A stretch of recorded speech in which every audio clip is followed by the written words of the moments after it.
2023년 10월 9일 새벽 기도에 오신 성도님들을 주님의 이름으로 환영합니다. 오늘 우리에게 주시는 하나님의 말씀은 열왕기상 14장 1절로부터 20절까지의 말씀입니다. 제가 가진 성경으로 구약 성경 539면에 있는 열왕기상 14장 1절부터 20절까지의 하나님의 말씀을 제가 봉독하겠습니다. 그때 여로보암의 아들 아비야가 병든지라 여로보암이 자기 아내에게 이르되 청하건대 일어나 변장하여 사람들이 그대가 여로보암의 아내임을 알지 못하게 하고 실로로 가라. 거기 선지자 아히야가 있나니 그는 이전에 내가 이 백성의 왕이 될 것을 내게 말한 사람이니라. 그대의 손에 떡 10개와 과자와 꿀 한 병을 가지고 그에게로 가라. 그가 그대에게 이 아이가 어떻게 될지를 알게 하리라. 여로보암의 아내가 그대로 하여 일어나 실로로 가서 아히야의 집에 이르니 아히야는 나이가 많아 눈이 어두워 보지 못하더라.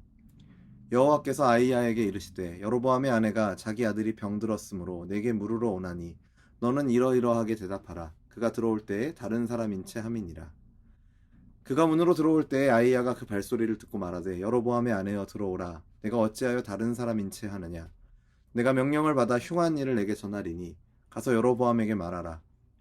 이스라엘의 하나님 여호와의 말씀이 내가 너를 백성 중에서 들어 내 백성 이스라엘의 주권자가 되게 하고 나라를 다윗의 집에서 찢어내어 내게 주었거늘 너는 내 종 다윗이 내 명령을 지켜 전심으로 나를 따르며 나 보기에 정직한 일만 행하였음과 같지 아니하고 내 이전 사람들보다도 더 악을 행하고 가서 너를 위하여 다른 신을 만들며 우상을 부어 만들어 나를 노엽게 하고 나를 내 등 뒤에 버렸도다.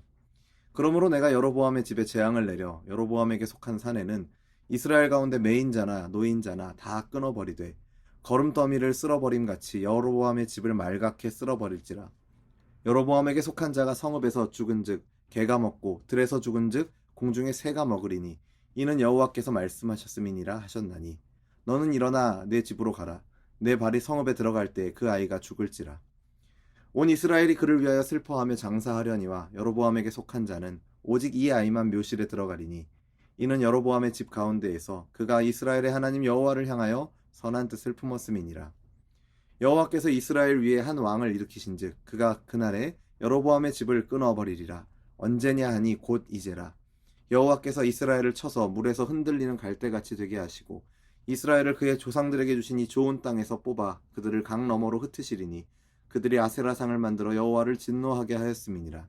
여호와께서 여로보암의 죄로 말미암아 이스라엘을 버리시리니 이는 그도 범죄하고 이스라엘로 범죄하게 하였음이니라 하니라. 여로보암의 아내가 일어나 디르사로 돌아가서 집 문지방에 이를 때에 그 아이가 죽은지라. 온 이스라엘이 그를 장사하고 그를 위하여 슬퍼하니 여호와께서 그의 종 선지자 아히야를 통하여 하신 말씀과 같이 되었더라. 여로보암의 그 남은 행적 곧 그가 어떻게 싸웠는지와 어떻게 다스렸는지는 이스라엘 왕 역대지략에 기록되니라. 여로보암이 왕이 된 지 22년이라. 그가 그의 조상들과 함께 잠에 그의 아들 나답이 대신하여 왕이 되니라. 아멘. 은혜로 시작된 일이 꼭 은혜로 마치는 것이 아니다라는 것을 우리는 여로보암을 통해서 보게 됩니다. 여로보암은 하나님의 은혜로 왕이 되었으나 이스라엘을 죄에 빠지게 만든 인물로 생을 마감합니다. 하나님을 떠난 결과가 그렇습니다. 여로보암이 하나님의 경고를 무시하고 계속 죄를 짓고 있는 그때에 그의 아들 아비야가 병이 듭니다. 여로보암과 그의 집안에 대한 하나님의 심판이 시작된 것입니다. 그러자 여로보암은 자신의 아내에게 신분을 숨긴 채 선지자 아히야를 찾아가 아이가 어떻게 될 것인지 알아보라 라고 말합니다. 참 아이러니한 것은 북이스라엘에 이미 자신이 종교를 만들고 제멋대로 제사장을 세워서 섬기게 해놓고 정작 아들이 병에 걸리자 찾아가야겠다라고 생각한 것은 자기의 왕이 될 것을 예언했던 선지자 아히야였습니다. 결국 북이스라엘에 만들어 놓은 종교는 정치적 목적에 의해 세운 종교에 불과할 뿐이고 정작 자기 자신도 그 종교를 믿지 않았다는 것을 이제 짐작해 볼 수 있습니다. 아무튼 여로보암은 선지자 아히야를 찾아가서 도움을 받고자 하지만 그가 지은 죄로 인해서 아히야를 찾을 면목도 용기도 없었기에 아내를 변장시켜서 눈이 어두워 보지 못하는 아히야에게 보냅니다. 자기 나름대로는 이 상황을 극복해 보려고 시도하는 것인지는 모르겠으나 사실 아들의 병 앞에서 여로보암이 취했어야 하는 행동은 자신을 돌아보고 회개하는 것이었습니다.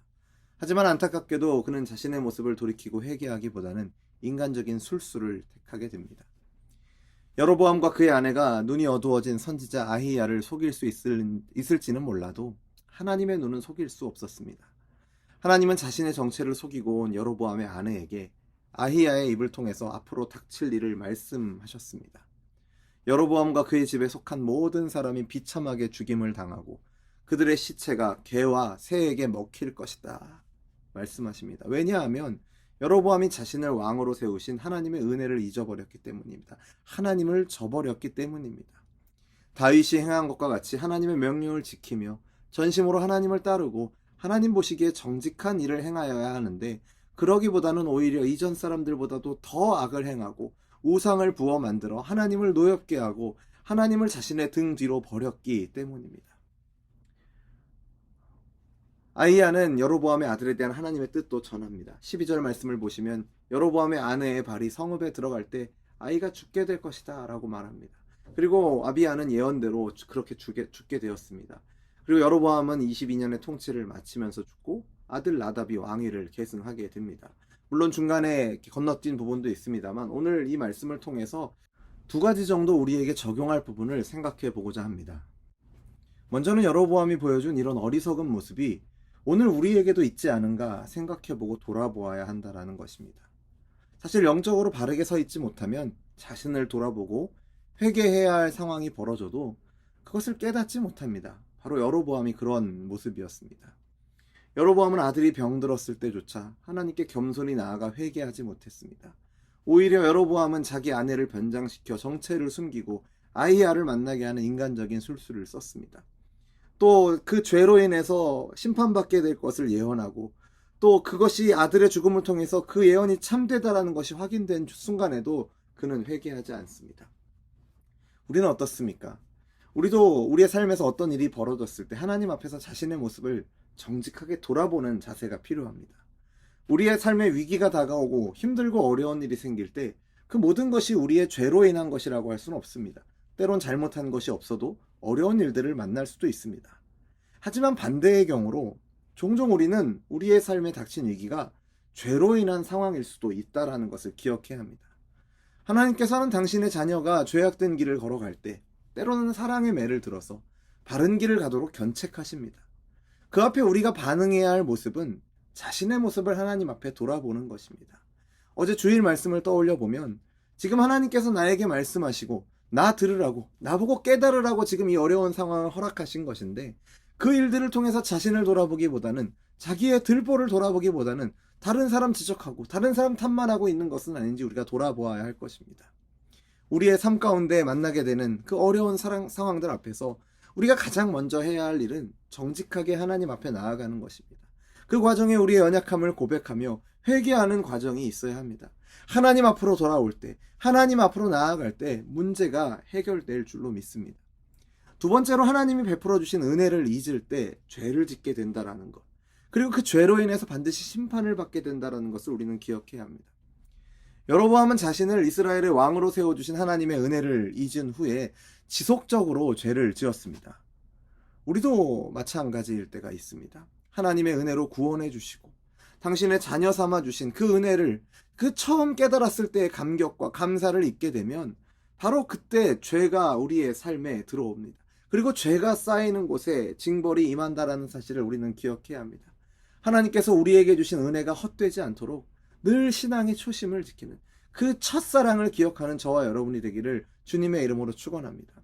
자격 없는 우리를 자녀로 불러주시고 주님의 일꾼으로 세워주신, 주의 종으로 부르신 그 하나님의 은혜를 기억하시는 저와 여러분 되기를 바랍니다. 하나님에 대한 첫사랑, 하나님께서 소명자로 우리를 부르셨던 그 첫 마음을 잃어버리지 마십시오. 가정에 대해서, 여러분의 직장에 대해서, 여러분이 처해 있는 그 자리에 대해서 주님께서 처음 품게 하셨던 그 마음을, 그 감격을 잊지 마십시오. 기억하십시오. 지금 혹시 마음이 냉랭한 상태라면 다시 뜨거워질 수 있도록 하나님의 은혜를 구하며 하나님 앞에 나아가시는 저와 여러분이 되기를 간절히 원합니다. 특별히 한국 교회를 위해서도 우리가 기도해야 합니다. 하나님께서 이 한국에, 이 한국 교회에 부어주신 은혜를 우리가 기억해야 합니다. 우리 민족을 불쌍히 여기시고 복음을 심어주시고 부흥을 주셨던 그 하나님을 잊지 않는 한국 교회가 되도록 우리가 힘써 기도해야 할 것입니다.